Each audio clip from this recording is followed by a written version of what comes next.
Cicada 3001 is one of the internet's most intriguing unsolved mysteries.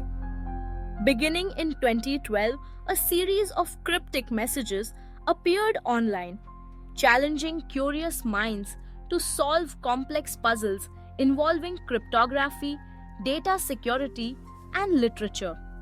Participants uncovered clues hidden in images, websites, and even physical locations across the globe.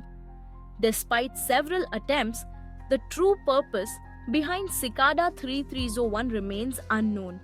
Some speculate it was a recruitment tool for intelligence agencies, while others believe it was the work of an enigmatic group seeking to test the world's brightest minds. To this day, the identity and motives of Cicada 3301 are shrouded in secrecy.